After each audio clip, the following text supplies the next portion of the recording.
Well, hello, and welcome back. It's so lovely to see you here. My name is JJ, and I love wrestling, and the wrestling I love today is going to be breaking down episode 17 of WXM Ground Zero. Now, I filmed this episode actually a couple of days ago, right after the episode dropped, but unfortunately, all of the footage was corrupted, so I'm back filming it again. There is a lovely children's party happening next door, very loud, so I'm hoping that we're going to make it through this video this time today. I've missed you. It's great to see you again. What have you been up to? Tell me down below, what wrestling have you been loving? You know I always love to read your comments. I want to give a special double hello to my beautiful subscribers. I cannot believe I think we just hit 91 subscribers. I thought it would take a year to get to 100, but I think we are literally just around the bend. So thank you so much for sticking with me. And also want to say thank you to those of you who have come over and followed my new Instagram. That is the same name as this channel. It's linked below. But over there, I post some shorts. I react more in the moment to some of the live wrestling I'm watching. I share some footage and pictures from wrestling events I've attended, predominantly AEW, and all that sort of stuff. But we're a minute 26 in, and you don't care. Let's get into that hot wrestling action. So, as I said, we are covering WXM Ground Zero, episode 17. If you're saying, JJ, what's WXM? Well, it is an absolutely incredible professional wrestling promotion out of India. I absolutely want you to go down into the description, find their official YouTube channel, give it a subscribe, watch all of the episodes. The particular episode I'm talking about today is linked directly in the description for you, as always. But yes, I have been covering the show as the episodes air, and then also covering the first 15 or so episodes for those of you who are just now jumping in to WXM. So after this video, you can go ahead and check out some of the other content there. So this match aired on April 18th, 2026, and it opens up very strong. We have a matching of Capitan Suicida and Resident Lunatic Skylar. But before Capitan Suicida can even complete his joyous Lucha Party entrance, he's interrupted by Skylar right there on the ramp, beating him down immediately, smashing his skull into the steel steps, giving him a boot, throws him into the ring, starts viciously, immediately just starting to rip the mask off of Capitan Suicida. Now, if you follow lucha wrestling, if you understand lucha culture, you know removing a lucha's mask is one of the most egregious and disgusting things that you can do. So very in line here with this development in character we're seeing from Skylar. So we also recall just a few episodes ago, Skylar also broke the arm of Samurai Del Sol. I'm sorry, this music is so loud. He broke Samurai Del Sol's arm, stole his mask. We had not seen him since.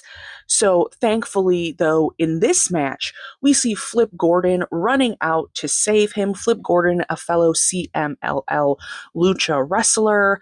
Unfortunately, Skylar's able to get his hands on him too, slams him, and puts him into the exact same arm submission that broke Samurai Del Sol's arm. And then the music hits. Lucha House Party plays. People start celebrating because we see coming down the ramp Samurai Del Sol himself, arm in a sling. He pulls that sling off like a man, showing, I don't know if he's healed, but he's healed enough to beat some ass today. And then we have an absolute punch off. We have mask stealing attempted all around. Capitan Suicida hitting Skylar. Then we have Flip Gordon hitting Skylar. And then we have Samurai Del Sol attempting to get Skylar into a move, but Skylar able to slip out and escape the ring. Now, as he's trying to get away, Samurai Del Sol stops him and tells him, you have to pay your dues, Pero. And if you don't know what Pero means, I'm not going to be the one to tell you, but you can go ahead and look it up and then let me know what you think of that comment right down below. He goes on to say, listen, Skylar, you don't have any friends. No one back there likes you. But guess what? I have lots of friends. And he informs us that him, Capitan Suicida, and Flip Gordon will now be a trio called the Lucha Amigos. This made me laugh. It's just a great name. It's a fun name. They have cool energy together. I like seeing the Lucha stuff. You're either going to love this or you're going to hate it, depending on if you like Lucha. So he says, Skylar, why don't you go on and back and see if you can try to find yourself a couple of friends? Because me and my friends, we want to beat your ass. So I guess we'll find out later in the episode who Skylar is able to get to come to his aid. Then from here, we move into a backstage segment. We got Jeet there. We got Raj the Maharaja there. But more importantly, Bobby's there. All right, give 3 clap emojis for Bobby down in the comments. Recently, one of you commented that you would like to see me in a no disqualification match against Bobby. I mean, let's make it happen. But anyways, so they're back there. Raj is upset because he wants a piece of that championship action, and he doesn't care if he's not medically cleared because he can't stand to see the bad guys win. Very relatable content, very relatable themes for most of our lives right now, especially over here in the States. But they say, listen, man, we want you to be able to come back for real. So you need to go home and you need to heal. And if you do that, then we will find you an opportunity to get in there and get a chance to get that belt. Will he listen? Probably not, but we're going to find out. From here, we move into my absolute dream come true. We have a women's 6-way trios match. I love this kind of a match, especially from the women's side. If you follow me on Instagram, if you follow me here, you know I did clip some segments already about this women's match from what was not corrupted from my prior video footage. So going to spend some time here talking about that match, but I absolutely want you to go check out a short I put up specifically talking about my love of women's wrestling and this match. But jumping in here, we have the classic good girls versus bad girls situation. On one side, we have absolute legend, you know I love her, Mei Saruga, who is pairing here with another absolute legend in my eyes from Japan in Mio Yatsuba. And then they're going to be with, pretty sure she's from Scotland, Angel Hayes. I know Angel Hayes is really just boosting her way up many indies. I believe I saw she was just going in for a WWE tryout. So lots of things happening there for Angel Hayes. Best wishes to her, of course. I like Angel Hayes' gimmick. It reminds me of the early 90s women's gimmick that wasn't about TNA, that was about kind of Sonic the Hedgehog, nostalgia video game energy. I love female wrestlers like this who don't play into the sexy side. They play into the love of nostalgia and nerddom and geeky things that most of us as female wrestling fans love. So I'm excited for this match. You know, I'm always asking for them to boost up that women's division in WXM. I would love to see them give us a women's belt and see what could build from that. And then on the other side, on that opposing team, an absolute powerhouse of a group, we have the undeniable Mila Smidt. This is one of the most insanely strong women in wrestling right now. I don't care what you say. If you are not familiar with her work on other promotions, I want you to go after this video, enter your YouTube search bar, and I want you to look for some of her other work outside of WXM. She recently did an absolute banger of a match against Mercedes Mone, formerly known as Sasha Banks. I believe the match was in France. This was a match I absolutely highly recommend to you, especially if you love storytelling and the emotion of women's wrestling. If I can remember, I will link that match down below because they do have it posted on their YouTube page, that promotion. And then also on that side with her, as always, her Zamindar Gang fellow, we have the absolute stone cold legend herself, Emi Sakura. You know, if you are a follower or a subscriber of the channel, I am always going to give Emi Sakura her flowers. She is one of the hardest working women in wrestling. She has trained some of your favorites who've then gone to train some of your other favorites. This woman is a legend. I love seeing her booked and busy. Now, this match particularly cool because both Mei Saruga and Mia Yasuba were trained by Emi Sakura. So I love seeing these matchups where we get to see kind of the mentor and the mentee and see how far they have come. And then those two are partnering with Sheka Susu. Now, she won her debut match a couple of episodes ago on High Voltage, looked super strong. She is part of the Shekdom faction with Shek Al Shem and Shek Shahid. And so, really great character work happening there. We've been able to see her doing a little bit of that character work behind the scenes. So excited to see what she's really going to do in the ring. Unfortunately, though, she rolls out almost immediately of the match and has decided she's not going to do that work today when there's all these other lovely ladies who can do it for her. So instead, we see some really good, strong early matchup action between Mila Smidt and Angel Hayes. Hayes getting some good, strong moves in early. She is a former ICW Women's Champion, so really strong moveset there, really great work rate. Mila Smidt obviously always looking strong. We get a tag on May, who does a top rope crossbody on Mia, and I love this. In this match particularly, we get to see May Saruga's chaos energy here, and just that incredible teamwork mentality she has when she's putting in work with other people in the ring. If you're only familiar with May's work in Jai Connection on WXM, I really, really, really want you to go watch some of the things that she has done in Japan, some of her singles work, some of the work she's done head-to-head with other kind of Joshi wrestlers. Because this sweet kind of angel wing mentality that she brings to WXM is holding back yet from you a move set and a wrestling style that is absolutely brutal and chaotic. I am so excited to see here a little bit of May opening herself up and getting to breathe in this promotion and show you what she can actually do. This is the May I have been waiting for in WXM. So loved getting to see her bring that out here. And I think a lot of it has to do with working with so many other women in the ring who she trained with, who she has history with. So there's a natural comfort there between those wrestlers that I absolutely love to see. From here, we get Mia kicking into a pin attempt, but May able to kick out at 2. We're getting punches to her head from Mia, who ends up tagging Emi Sakura to come in, who throws May across the ring, just absolutely stomping on her, smashing her fingers, biting her, scratching her, just getting those vicious chops in, really just doing that bully work that Emi Sakura is absolutely known for.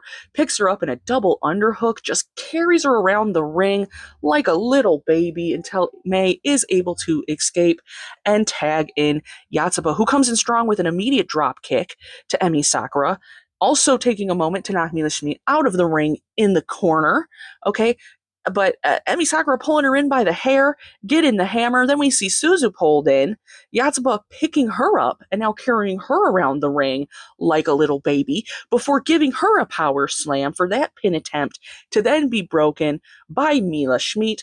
We got May and Emi duking it out, full fists on the sidelines. We have Yatsuba getting Suzu completely above her head, but Suzu hit in the eyes like the dirty cheat she is, and then dropping a gorgeous Sheka chamber into the cover, winning it with the pin for the bad guys. I loved this. I loved this action. I loved getting to see these women in the ring. I loved the big chaos energy of this match.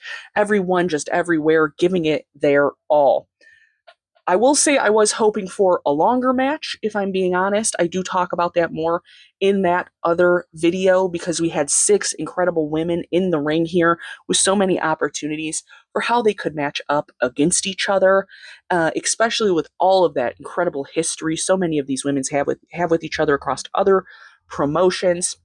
So it just didn't feel like we got to see long enough of a match from the women, but I will link below my video talking about that a little bit more. So if you are a fan of women's wrestling specifically, go ahead and check that one out for some more of my thoughts about the women's action in WXM right now. So from here, we are back to Skylar, who, as always, is being a lunatic backstage. He has his mouth all up in the camera, like always, just taking care of his crazy man's business. He calls out Samurai Del Sol for his mean words, and says, well, buddy, you better find a fourth lucha to help you because I already have 3 friends who are ready to join this fight. Interesting to see who it will be.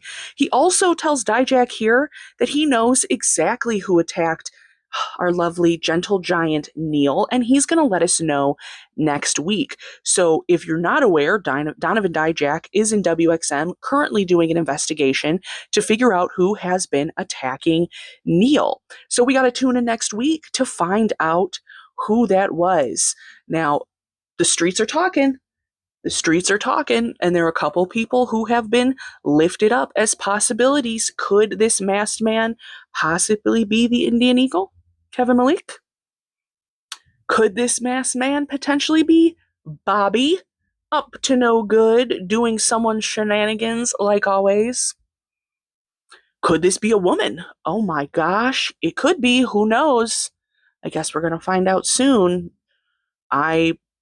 I'm ready to find out because personally, I don't always love a masked man gimmick, but I'm always happy to see what they're going to do with that kind of storyline. I just hope it's someone good that we're like, oh, that's cool, instead of just kind of being like, oh, well, that's nice for you.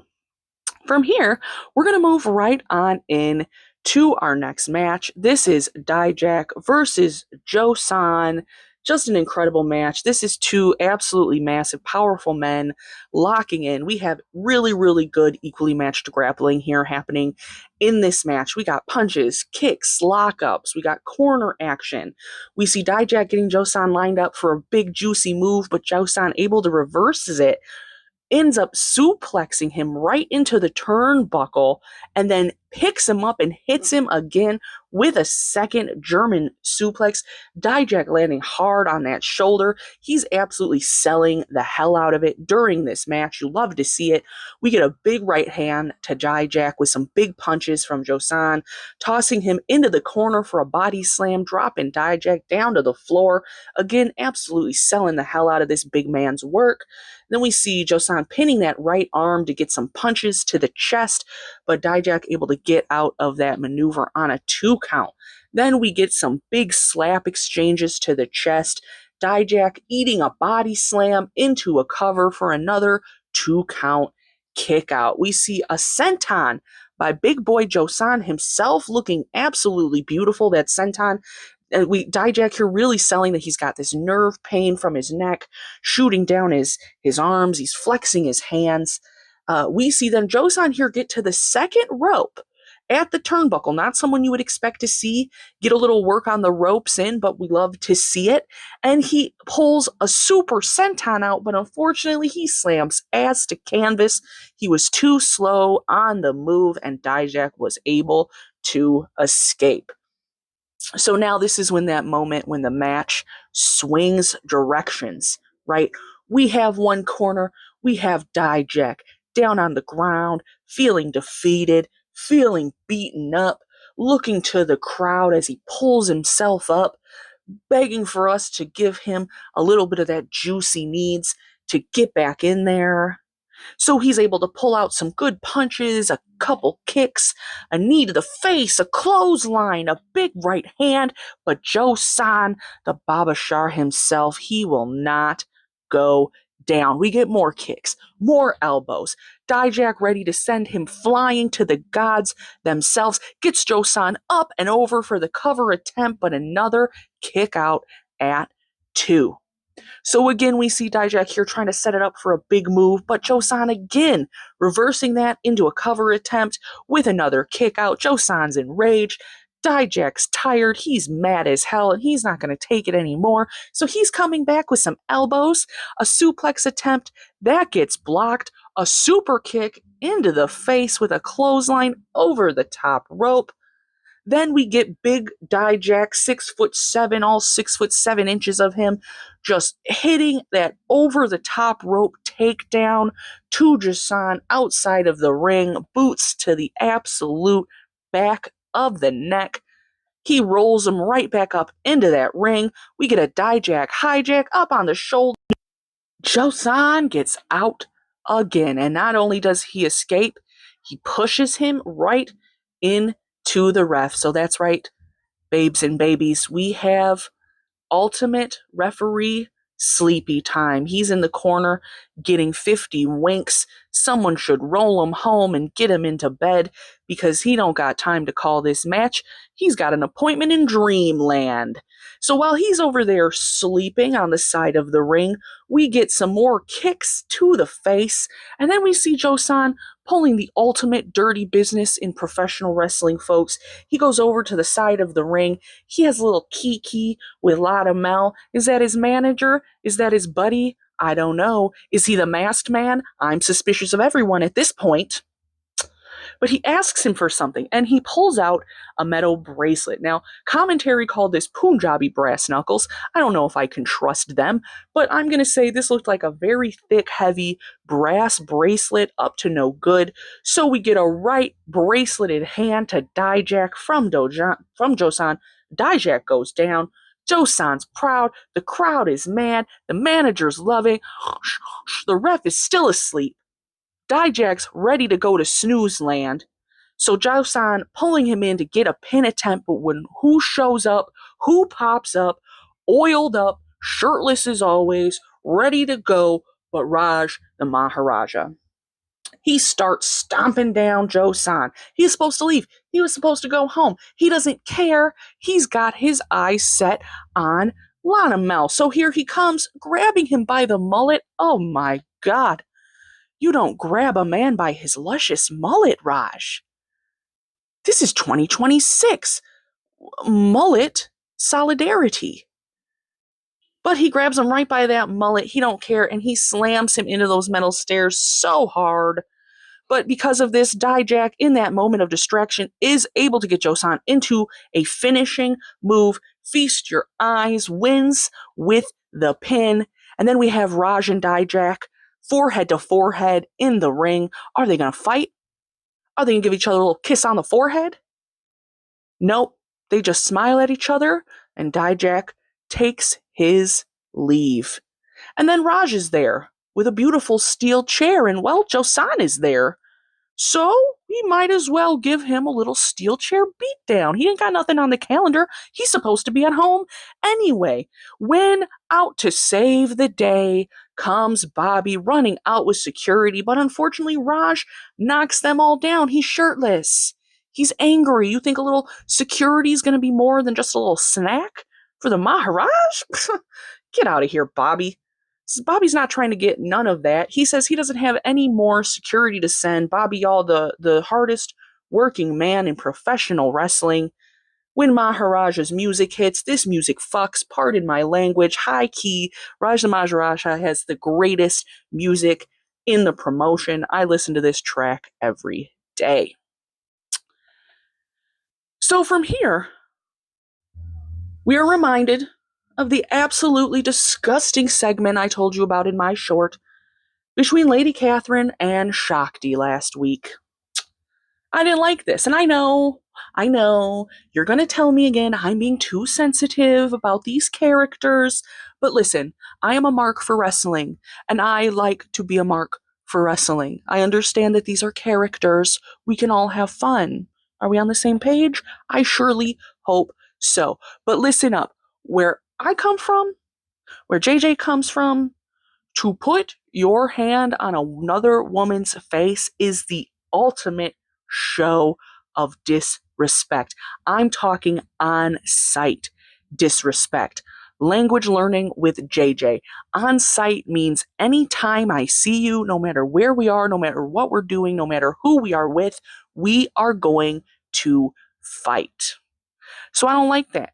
Keep your little hands off her face, old nasty Lady Catherine. Okay? Get off my girl Shakti's business. All right? So from this, we move into that match. Lady Catherine comes out. I don't care because I'm a mark. I'm sure she's a lovely woman in real life, but I don't got to root for her in the ring, baby. Okay? Okay. And then we see Shakti. Yes, she comes out. She's got the full package, old school wrestling gear on, straight up. Love to see it. I can feel Shakti's just energy. She's got some anxiety. She's got some energy about coming into the ring. I absolutely loved it. You can laugh at me. Go ahead. Laugh at me down below. But this made me emotional because this is exactly what I have been waiting 17 episodes to see. A homegrown woman's talent. And we saw Shakti during that tryout special. And so that means I've been waiting to see what Shakti might do and where she might show up in the promotion. If you want to come down into these comments and leave mean comments about Shakti's not good, she wasn't ready, she's in training, bro. Okay? How long have you been in wrestling training? I'll wait.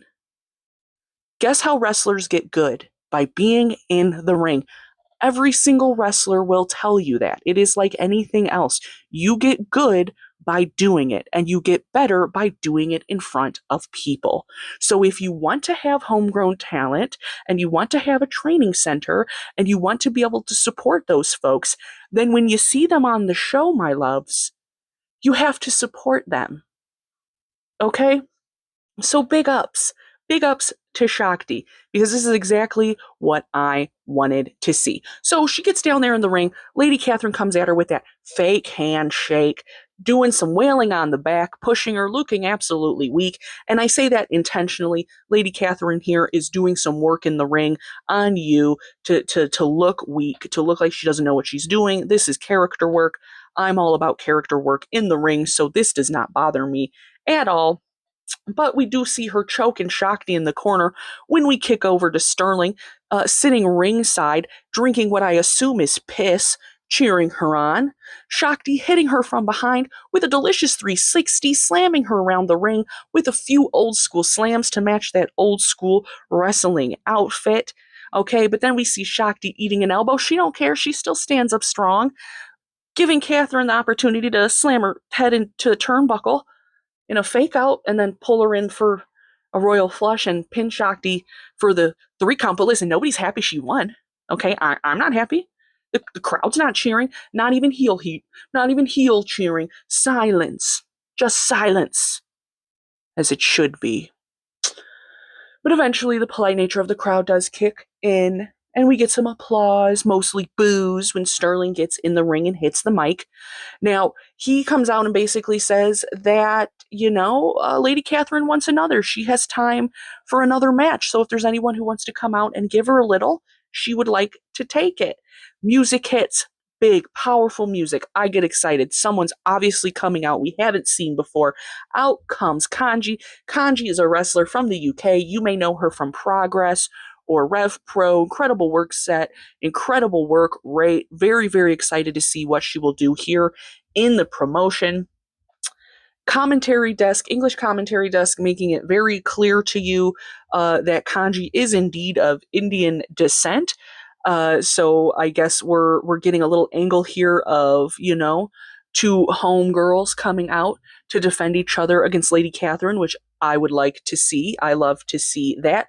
So Kanji gets up in that ring, immediate snap, German suplex on Lady Catherine into a smash mouth striker, pinning Lady Catherine for a count of 3.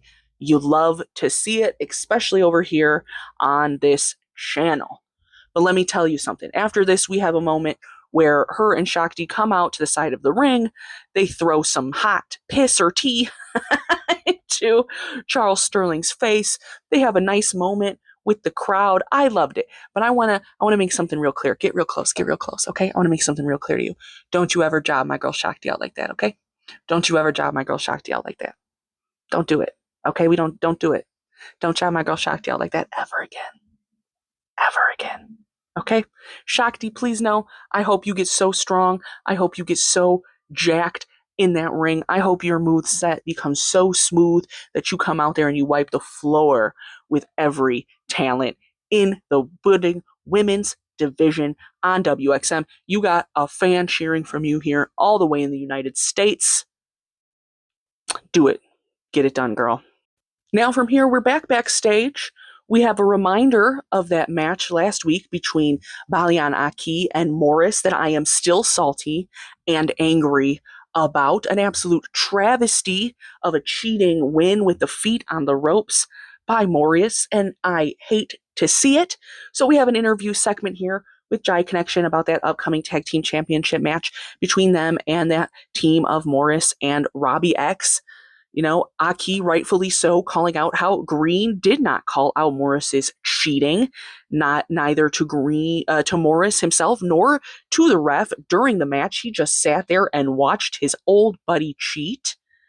And then Green said, "Listen, friend, blah, blah, blah, blah, blah. I don't care what he said because I wasn't listening because there's no excuse. You did Balyan Aki dirty, and I will now never forgive you." Now, Aki says he believes him, but he's mad because he lost his match and he feels like Green didn't have his back, so he really needs to try harder to be on their side, to which Green says he will show him that he's on his side when they successfully defend those belts next week. Now, I've said in another video, I don't want to see this happen. I don't want to see Jai Connection break up. I don't want to see a tedious fracturing between Green and Balyan Aki. We all know Balyan Aki will get Mei Saruga in the friendship divorce. Okay, they're best buds, tag team extraordinaires. I love the energy they bring into the ring. I loved on that first episode of WXM all the way back in like January when they had their first match and they got in the ring and they said to us, we each have wrestled everywhere in the world. We've busted our asses for everyone else and now we're here to give it to you. I love the energy they bring. I love the work that they're able to do.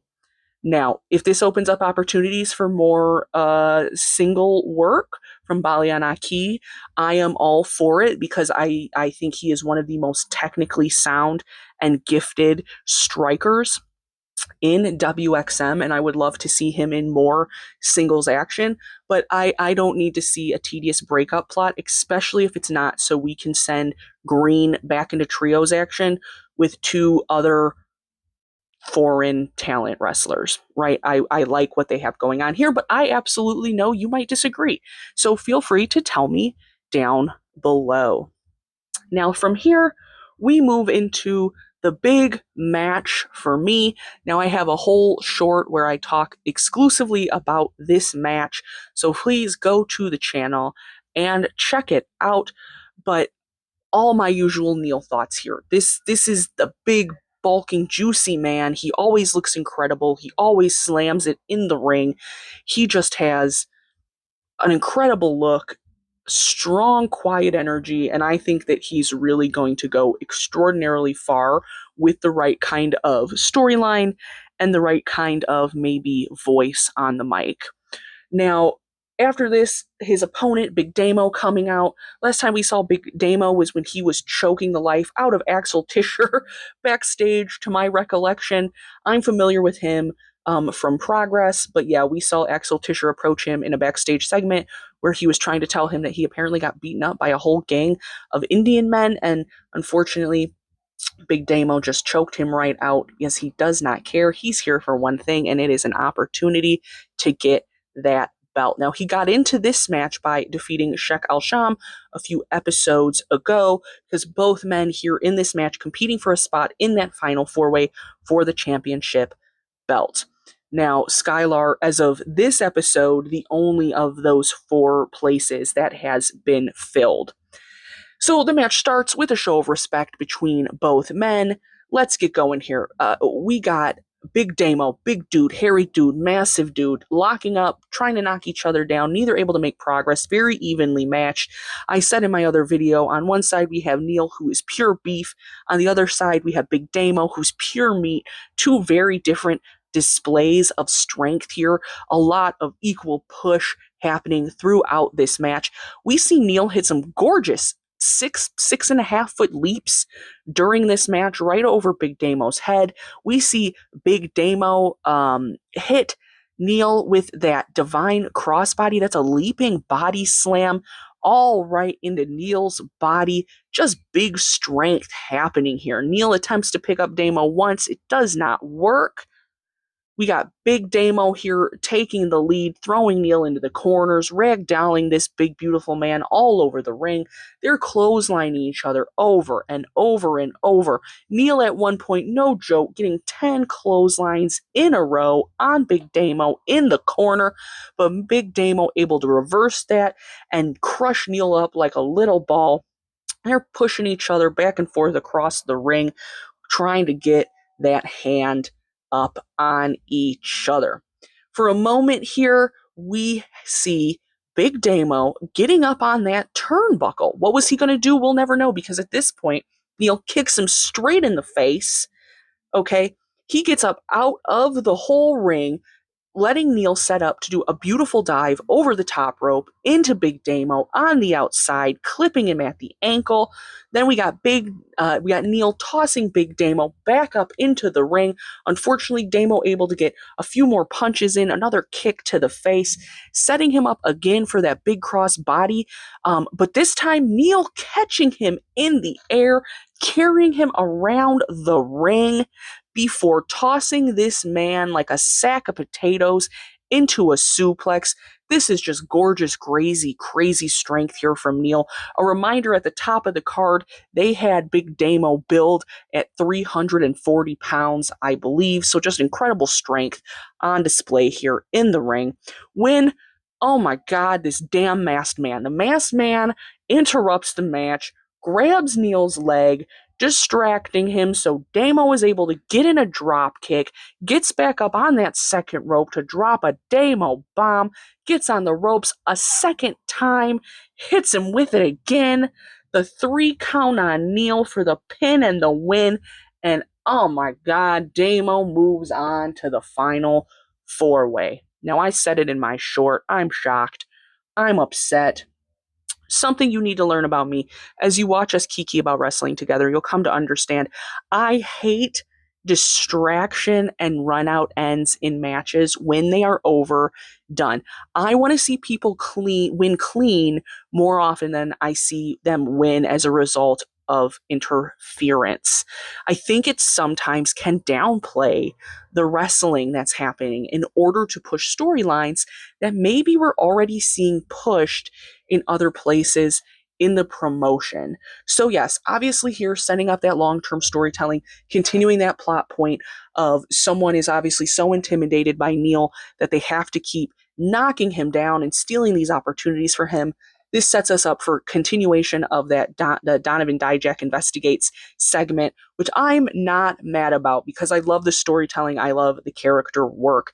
I just don't want to see too many match ends that come from interruptions, distractions, cheating, etc., etc. If you have more, this is just me, if you have more than one match on your card for the evening that is going to end in an interruption or a cheating or a distraction, it starts to feel like you are prioritizing potential storylines over the psychological satisfaction your audience gets from seeing the match end clean with a clear winner and a clear loser. That's just my perspective as a professional writer. You don't have to agree. Obviously, WXM's not going to give a shit what I have to say, but justice for Neel is how I will end that. And then that brings us right on into our main event match. This is an 8-man tag team match with a 15-minute time limit. On one side, we have some of the boys from the Zamindar gang. We have Dev, we have Mecca, we have Damian Corvin. They're also joined by the Absolute Lunatic, like we mentioned before, in Skylar. As they're coming out to the ring, the crowd is attempting to fight Dev. They're coming in with great heel energy. You know, you love to see another classic pair up of like the bad guys versus the good guys in this match. Just some really traditional, strong storytelling happening here. Now, coming in on the other side, we have, of course, the Lucha Amigos, which we've learned to be Flip Gordon, Samurai del Sol, and Capitan Suicida. And who are they being joined by? Who is their fourth man? Well, none other than the Indian Eagle himself, Kevin Malik, coming out looking strong, looking juicy, looking incredible, like he always does, coming out with big face energy.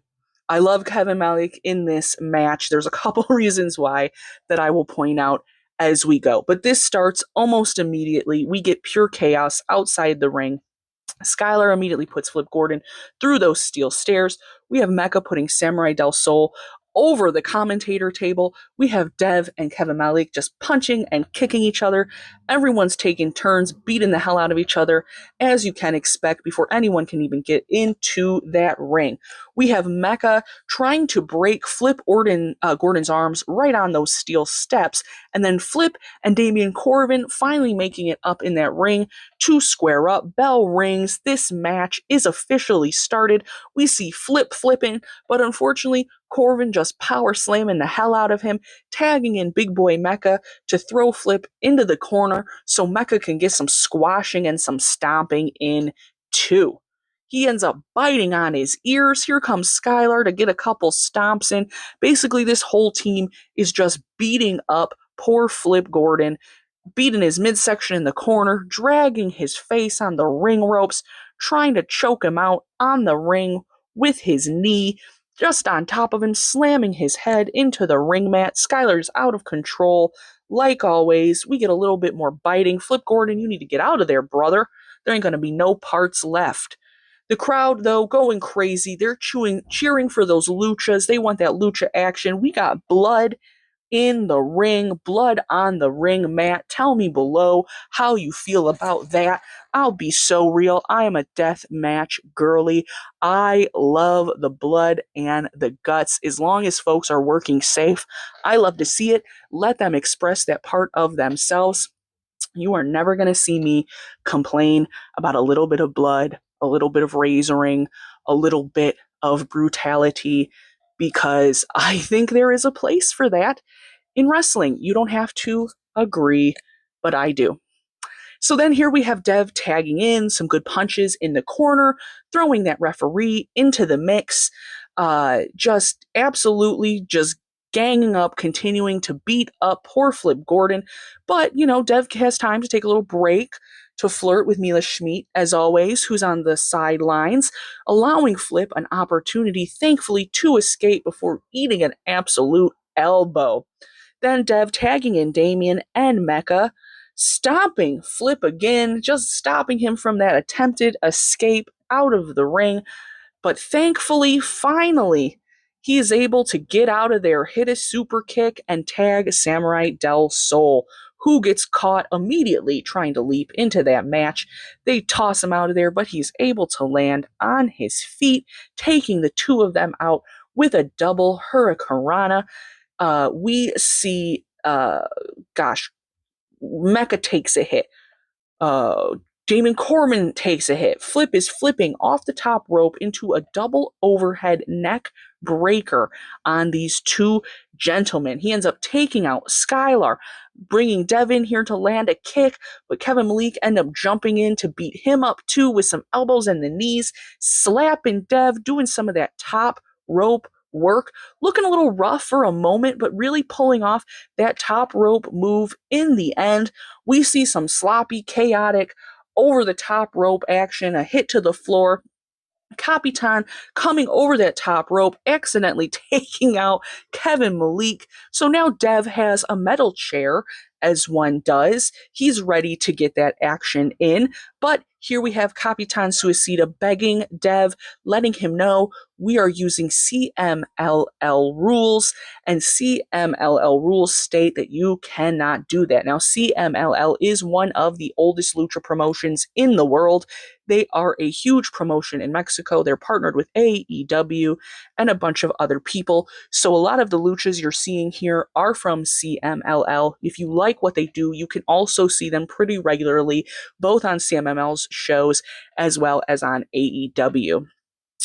So, yes, they're on CMML rules, so there can be no chair action. Thankfully, Dev listens, puts the chair down just to turn around and get hit by that absolutely beautiful signature moonsault from the top rope to the outside by Kevin Malik, quickly becoming one of his signature moves in his move set, allowing Samurai Del Sol and Flip Gordon to land a series of kicks to both Mecca and Damien. If you're familiar with the Young Bucks, they're really having a super kick party here in the ring.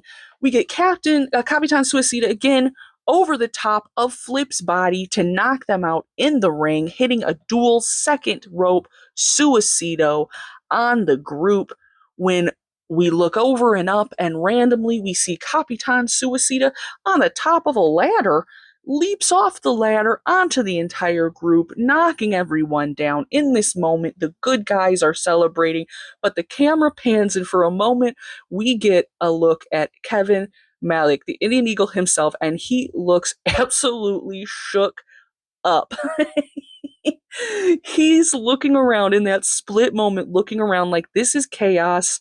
What the hell? And I thought that was a great catch by the cameraman there in that moment. You got to see a really pure human moment in the match between someone who's starting to really elevate some of that aerial work, get a little bit more comfortable on the ropes, working now with these absolute high flipping lucha legends. So you got to see, I think, a really cool moment of maybe Kevin Malik looking at where he was in his life in this moment and recognizing how crazy it was. So I thought that was super cool. He's an absolute face, and he's going to go to the top. I absolutely guarantee that. So then we have Samurai Del Sol hitting a gorgeous Salida Del Sol, one of his most signature moves, on Damien Corbin for the pin and the win. Absolute chaos, absolute chaos. I have a short up on the channel where I talk about the aftermath of this match, where I talk a little bit about what makes something a botch, right? When is it a botch versus when is it just a little bit of sloppy chaos action? So my brief thoughts from that video here are, as long as people are working safe, that's all I care about. In a match that has a lot of people, high chaos energy, yeah, sometimes you're going to see a little bit of sloppy work, especially from folks who are still getting used to working with each other, working in that particular ring, working in front of that crowd. And you're going to see people's movesets continue to improve. You're going to see them continue to get better. So yes, sometimes there's a little bit of sloppy action in a match like this. It does not take me out of the match. It does not make me lose any ounce of respect or appreciation for these wrestlers. They are human beings. You're not perfect at your job either. Let them live. Beyond that, I would love personally to see a really strong, no bullshit match between Dev and Kevin Malik. I want to be able to see Dev stretch his wings outside of that comedy character and really show his moveset. We've seen a couple of moments where he's showed us some really strong potential, but because they have him tied up in a lot of that character work, and I talked about this on the Zamindar's Raj the Maharaja funeral episode, but because they have him so tied up right now in this character work he's doing to kind of build out that long-term storytelling, he's taking a lot of boots to the face, right? We're not really getting an opportunity to see why we should care about Dev in the ring, and we all do. This man is incredibly over. He is beyond over. So really now is that perfect opportunity to let him show us what he can do. And I would like to see that in a match specifically with Kevin Malik, because I think that Dev is turning face, and I would like to see a little bit of show-off action between a very stoic, traditional face like we see in Kevin Malik's character and a more kind of cocky, crowd-focused party face that we see in Dev. Both of these men are so strong, and you can see in that growing move set that they are really going to be able to execute at a high level. So it's time to start letting some of these folks breathe. We're 17 episodes in. We've started building some of the storylines. We're starting to see kind of who gets along and who doesn't. We're really able to start to see, as fans and viewers, who is headed what direction. So this is the exact moment when it is time to let these people start breathing in their matches in some singles work. You've got us. We're bought into the characters. We're bought into the storyline. We're bought into the Jigrahe mentality of we're putting this together and we're getting this done and we're doing it for you. You have us. We're here. We're hooked. Okay, I started this entire channel just so I could talk to fellow wrestling fans about WXM because I love it so much and I want to see it succeed on a global scale. So we're here. Okay, now you need to give us that wrestling. You need to give us that opportunity to take our admiration of these wrestlers from, I think that's a great character, this seems like a cool dude, to this is a god. All right. And you're starting to see that here happening. And that's why it's so cool to get in on a promotion this early in, because you start to see those wrestlers open up and breathe. And it's so cool. So that's what I would really love to see. That's a fantasy booking of mine, Dev, Kevin Malik having a face off. And so this match ends on a super fun, positive note there with that lucha party in the crowd. You know, everyone's having a good time, dancing, having fun. I really liked seeing this. I loved seeing a CMLL Rules match here on WXM. Like I said, they're one of the oldest lucha promotions. They are absolutely a legend and they have great partnerships. And it excites me because this creates a really cool potential pipeline for crossovers between some of my absolute favorite wrestlers of all time to maybe come over and do some work at WXM. And I think if you're trying to build that global audience out, it would be wise to try to get in some of those pipelines now and bring some of those big talents over. So that's it. That's episode 17. Can't believe we already made it through 17 episodes. I would love to know what you're thinking of WXM down below. Who are your favorite characters? Whose moves do you love? Who do you think is looking strong? Who would you like to see get pushed a little bit more? I'm always love interacting with you down below. That's it. Thank you for being here. Please, please, please give the video a little like. If you're interested, go ahead and subscribe. If you want to follow me over there on the Instagram, we can hang out over there too. I love to see you. Make sure you let me know if you do follow me over there that you're coming from the channel so I can give you a special hello.